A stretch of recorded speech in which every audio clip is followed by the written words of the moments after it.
बिस्मिल्लाहिर्रहमानिर्रहीम। अस्सलामुअलैकुम। Welcome to Explore Learning Academy. Grade 9th subject physics, chapter number 3 numericals. Video शुरू करने से पहले प्लीज़ इस चैनल को सब्सक्राइब कर लें और साथ बेल आइकन को प्रेस कर लें ताकि आप हर आने वाली वीडियो की नोटिफिकेशन हासिल कर सकें और मज़ीद लर्निंग कर सकें। So let's start our numericals. 3.1 A force of 20 Newton moves a body with an acceleration of 2 meter per second square. What is its mass? Force हमारे पास, सबसे पहले हम डाटा लिख लेते हैं। फोर्स हमारे पास है 20 न्यूटन और एक्सेलरेशन हमारे पास गिवन है 2 मीटर पर सेकेंड स्क्वायर। हमने फाइंड करना है मास। देन सॉल्यूशन में हम सबसे पहले जो है वो देखेंगे कौन सा हमारे पास लॉ लगेगा। तो Newton second law of motion में देखें तो हमारे पास होता है F=ma। यहाँ से हमने मास फाइंड आउट करना है। जब मास फाइंड आउट करना है तो हम एक्सेलरेशन को डिवाइड कर देंगे लेफ़्ट साइड पे। Force over acceleration =m। अब m को इधर ले आएँ और हम वैल्यू पुट करते हैं। फोर्स हमारे पास गिवन है, उसकी वैल्यू 20 और एक्सेलरेशन की वैल्यू हमारे पास 2। तो मास हमारे पास आ जाएगा 10 kg। नेक्स्ट हमारा न्यूमेरिकल है 3.2। The weight of a body is 147 newton. What is its mass? Take the value of g as 10 metre per second square. हमारे पास g की वैल्यू गिवन है 10 मीटर पर सेकेंड स्क्वायर होती है। Wait की value हमारे पास given है, data में हम लिख लेते हैं वेट = 147 न्यूटन। हमने और g की वैल्यू हमारे पास गिवन है 10 metre per second square. Find हमने करना है, फाइंड में हमारे पास मास है। मास हमने फाइंड करना है तो हमने फार्मूला एक याद किया हुआ है, वेट होता है mg के बराबर। वेट =mg, वही वाला फार्मूला हम यहाँ पे अप्लाई करेंगे। Wait =mg। देन हम इसका सॉल्यूशन स्टार्ट करते हैं। Wait =mg। मास की वैल्यू हमने फाइंड करनी है, जी की वैल्यू गिवन है और वेट की वैल्यू गिवन है। तो वेट को यहाँ पे रहने दें और जी को नीचे जाके डिवाइड कर दें। मल्टीप्लाई हो रहा है इसलिए यहाँ पे आके डिवाइड हो जाएगा =m। तो m की वैल्यू, m को इधर ले आएँ और उसके बाद वेट की और ग्रेविटी की वैल्यू पुट करते हैं। वेट की वैल्यू है 147, जी की वैल्यू हमारे पास 10 गिवन है। तो इसको जब कैलकुलेटर से सॉल्व करेंगे तो हमारे पास मास की वैल्यू आ जाएगी 14.7 kg। kg इसका यूनिट। हमारे पास न्यूमेरिकल है 3.3। How much force is needed to prevent a body of mass 10 kg from falling. अब आप यहाँ पे देखें तो यहाँ पे मास गिवन है, लेकिन उन्होंने कहा है कि फ्रॉम फॉलिंग कितनी फोर्स रिक्वायर्ड है कि हम बॉडी को जो है वो रोक सकें गिरने से। तो यहाँ पे एक्सेलरेशन की बात नहीं होगी बल्कि ग्रेविटी की बात आ जाएगी, क्योंकि हम हाइट की बात करें। जब भी हम हाइट की बात करते हैं तो ग्रेविटी की वैल्यू आ जाती है। तो ग्रेविटी की वैल्यू हमें पता है, g = 10 metre per second square होती है। मास की वैल्यू हमें गिवन है 10 kg। हमने फाइंड करना है फोर्स, कितनी फोर्स उसको लगी है, ताकि कितनी फ़ोर्स हमें चाहिए ताकि हम बॉडी को गिरने से बचा सकें। तो फोर्स का हमारे पास वही Newton second law of motion का हमने पढ़ा हुआ है। Force =ma। तो यहाँ पे ये जो a है ये बन जाएगा mg। मास की वैल्यू हमारे पास 10, g की वैल्यू हमारे पास 10, तो फोर्स की वैल्यू आ जाएगी 100 न्यूटन। न्यूमेरिकल है हमारे पास 3.4। Find the acceleration produced by a force of 100 Newton in a mass of 50 kg। Data हम लिख लेते हैं। फोर्स हमारे पास गिवन है 100 न्यूटन, मास हमारे पास गिवन है 50 kg। फाइंड हमने करना है एक्सेलरेशन। देन अगेन हमारे पास सॉल्यूशन में Newton second law of motion लगेगा। Force =ma। तो यहाँ से हमने एक्सेलरेशन फाइंड आउट करनी है, तो एक्सेलरेशन को इधर ही रहने दें। मास यहाँ पे मल्टीप्लाई हो रहा है, नीचे आके डिवाइड हो जाएगा =a। को इधर ले आएँ। फोर्स की वैल्यू हमारे पास है 100/50। 5 1 ज़ा 5, 5 2 ज़ा, तो एक्सेलरेशन की वैल्यू हमारे पास आ गई 2 metre per second square. Next हमारे पास न्यूमेरिकल है 3.5। A body has wait 20 Newton. How much force is required to move it vertically upward with an acceleration of 2 meter per second square?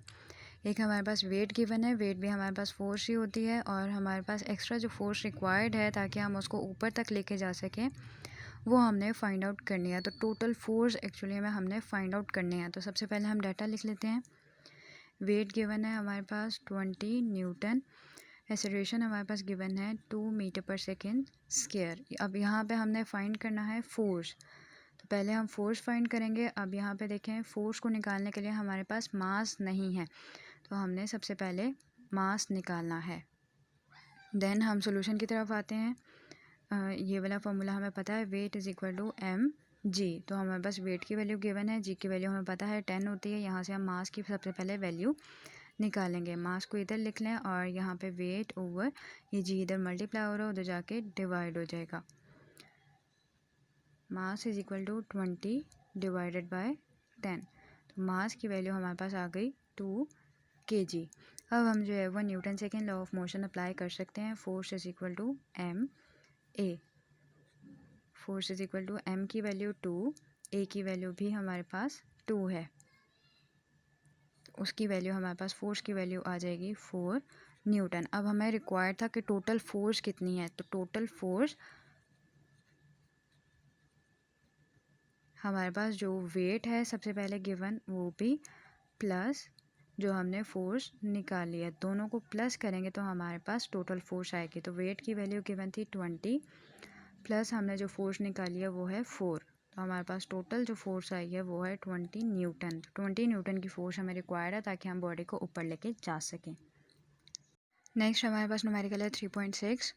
2 masses 52 kg and 48 kg। अब यहाँ पे हमारे पास 2 masses given है, means m1 और m2 are attach to the ends of a string that passes over a frictionless pulley. दोनों जो है मास एक तरफ से दोनों जो हैं वो रस्सी के साथ बंधे हुए हैं जो कि एक पुली के ज़रिए जो है वो मूव कर रहे हैं। Find the tension in the string. अब उस रस्सी में कितनी ज़्यादा टेंशन प्रोड्यूस हो रही है और एक्सेलरेशन कितनी ज़्यादा बॉडीज़ के अंदर प्रोड्यूस हो रही है जब दोनों मासेस जो हैं वो वर्टिकली लटकाए गए हैं स्ट्रिंग के साथ। तो हमने दो चीज़ें फाइंड करनी है, टेंशन और एक्सेलरेशन। सबसे पहले हम डाटा लिख लेते हैं। 2 बॉडीज़ हैं m1 हमारे पास गिवन है 52 kg, m2 की वैल्यू हमारे पास गिवन है 48 kg, और ग्रेविटी की वैल्यू हमें पता है कि वो 10 मीटर पर सेकेंड स्क्वायर होती है। फाइंड हमने क्या करना है, फाइंड हमने एक्सेलरेशन करनी है और टेंशन करनी है। जब हमारे पास वर्टिकली मूविंग आ जाए बॉडीज़ तो उनके लिए फॉर्मूला चेंज होता है। सबसे पहले हम एक्सेलरेशन फाइंड आउट करते हैं। सॉल्यूशन में एक्सेलरेशन का फॉर्मूला हम लिख लेते हैं। Acceleration is equal to m1 minus m2 over m1 plus m2 g, साथ में मल्टीप्लाई होता है, ये आपने चैप्टर में पढ़ा हुआ है। ओके, अब यहाँ पे हम लिख लेते हैं m1 की वैल्यू है 52 माइनस m2 की वैल्यू 48 डिवाइडेड बाय, इन दोनों वैल्यूज़ को प्लस करना है, मल्टीप्लाइड बाय 10। इन दोनों को माइनस करेंगे ऊपर वाली वैल्यू को तो हमारे पास 4 आ जाएगा, डिवाइड करेंगे तो इन दोनों को प्लस करेंगे तो 100 आ जाएगा, मल्टीप्लाइड बाय 10। ये 0 से कैंसिल हो गया तो 4/10 is equal to 0.4 metre per second square. Acceleration की वैल्यू हमारे पास आ गई 0.4 मीटर पर सेकेंड स्क्वायर। अब हमने फाइंड करने हैं टेंशन की वैल्यू। तो टेंशन के लिए हमारे पास फॉर्मूला होता है T is equal to 2m1 m2, यहाँ पे दोनों मासेज जो है वो मल्टीप्लाई होते हैं, divided by m1 plus m2, और मल्टीप्लाई हो जाता है साथ में g। तो यहाँ पे ये दोनों मासेज जो है वो मल्टीप्लाई हो रहे हैं और साथ में 2 भी उनके साथ मल्टीप्लाई हो रहा है, तो 2 साइड पे लिख लिया, multiplied by 52 multiplied by 48 m2 की वैल्यू, और नीचे दोनों मासेज को हमने प्लस करना है, मल्टीप्लाइड बाय 10। इन तीनों को जब हम मल्टीप्लाई करेंगे तो हमारे पास आंसर आ जाएगा 4992 डिवाइडेड बाय 100। इन दोनों को प्लस किया तो हमारे पास आ गया 100 मल्टीप्लाइड बाय 10। ये 0 इस 0 से कैंसिल हो गया। जब हम इन दोनों को डिवाइड करेंगे तो हमारे पास टेंशन आ जाएगी 499.2। इसको राउंड ऑफ करके हम बना सकते हैं 500 न्यूटन। न्यूटन हमारे पास टेंशन का यूनिट है। हमारे पास न्यूमेरिकल है 3.7। 2 masses 26 kg and 24 kg are attached to the ends of a string which passes over a frictionless pulley. अब पीछे वाला जो केस था वो चेंज था और ये वाला जो केस है वो हमारे पास थोड़ा सा डिफरेंट है। पीछे हमारे पास दोनों मासेस जो थे वो वर्टिकली स्ट्रिंग के साथ लटके हुए थे, लेकिन इसमें क्या है 26 केजी वाला जो है वो स्मूथ सरफेस टेबल के ऊपर रखा हुआ है और जो 24 केजी वाला मास है वो हमारे पास वर्टिकली डाउनवर्ड है, मींस वो पुली के साथ अटैच है और वो नीचे की तरफ लटका हुआ है।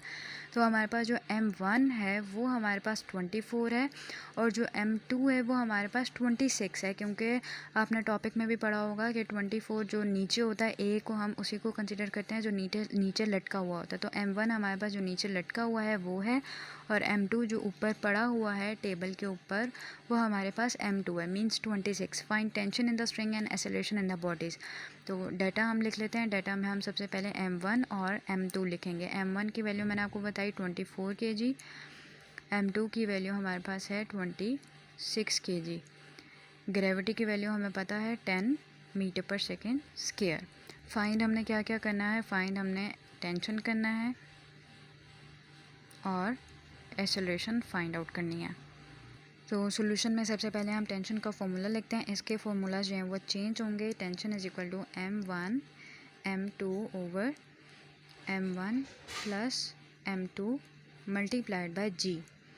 M1 की वैल्यू हमारे पास है 24, M2 है हमारे पास 26 divided by M1 24 plus 26 M2 की वैल्यू मल्टीप्लाइड बाय 10। अब इन तीनों को सबसे पहले हम मल्टीप्लाई कर लेंगे और उसके बाद इन दोनों को डिवाइड कर लेंगे। जब हमने मल्टीप्लाई किया दोनों को तो हमारे पास आंसर आ गया 6240 डिवाइड हमारे पास इन दोनों को प्लस करके आंसर आ जाएगा 50। तो टेंशन की वैल्यू हमारे पास आके इन दोनों को डिवाइड करके 124.8 समथिंग आ रही है, तो इसको हम राउंड ऑफ करके 125 कर सकते हैं न्यूटन टेंशन का हमारे पास unit.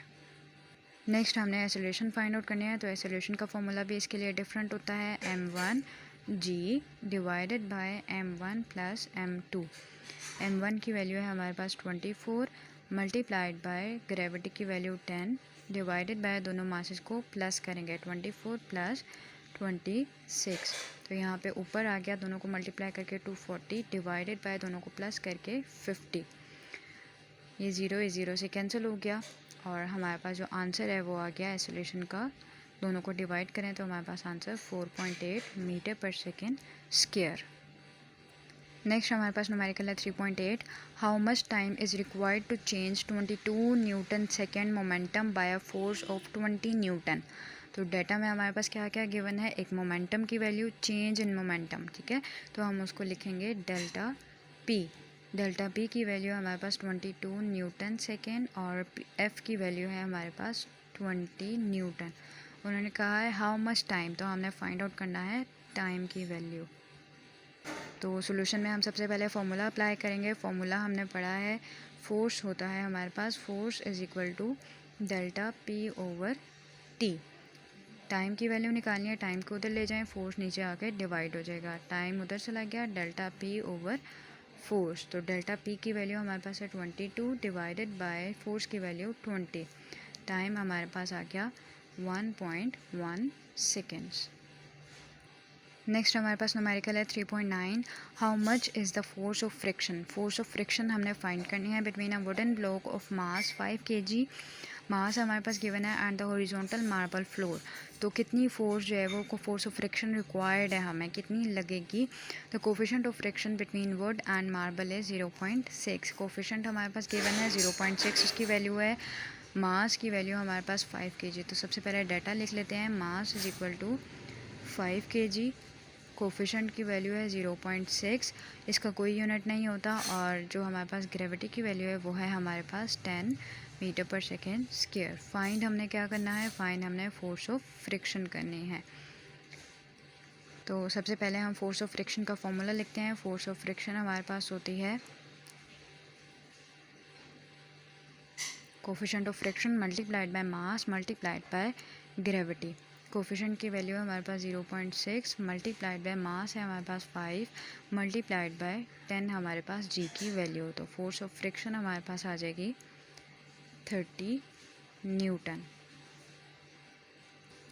The last numerical is 3.10. How much centripetal force is needed to make a body of mass 0.5 kg to move in a circle? Centripetal force जो होती है वो हमारे पास बॉडी को सेंटर में मूव करवाने के लिए बहुत इंपॉर्टेंट होती है, जिसको हम नाम देते हैं सेंट्रीपिटल फोर्स।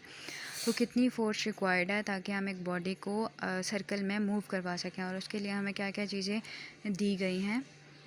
मास 0.5 kg। नेक्स्ट हमारे पास स्पीड गिवन है, स्पीड हमारे पास v की वैल्यू 3 मीटर पर सेकेंड, और हमारे पास रेडियस गिवन है 50 सेंटीमीटर। रेडियस हमारे पास होता है मीटर में, तो इसको सेंटीमीटर को मीटर से जब हम कन्वर्ट करेंगे तो हम इस वैल्यू को डिवाइड करेंगे। 50 divided by 100 is equal to 0.5 metre. Next हमने फाइंड क्या करना था, सेंट्रीपिटल फोर्स। नेक्स्ट हम सोल्यूशन की तरफ मूव करते हैं। सबसे पहले इसका फॉर्मूला लिखते हैं। सेंट्रीपिटल फोर्स का फॉर्मूला होता है हमारे पास Fc is equal to mv² r। m की वैल्यू गिवन है 0.5, v की वैल्यू हमारे पास गिवन है 3, इसका स्क्वायर आ जाएगा, और r की वैल्यू मीटर में लगाएंगे 0.5। देन ये 0.5 से कैंसिल हो गया, तो हमारे पास 3 का स्क्वायर होता है 9। तो हमारे पास सेंट्रीपिटल फोर्स आ गई 9 न्यूटन।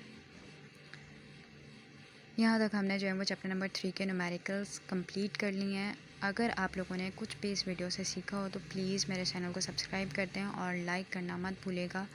Thanks for watching.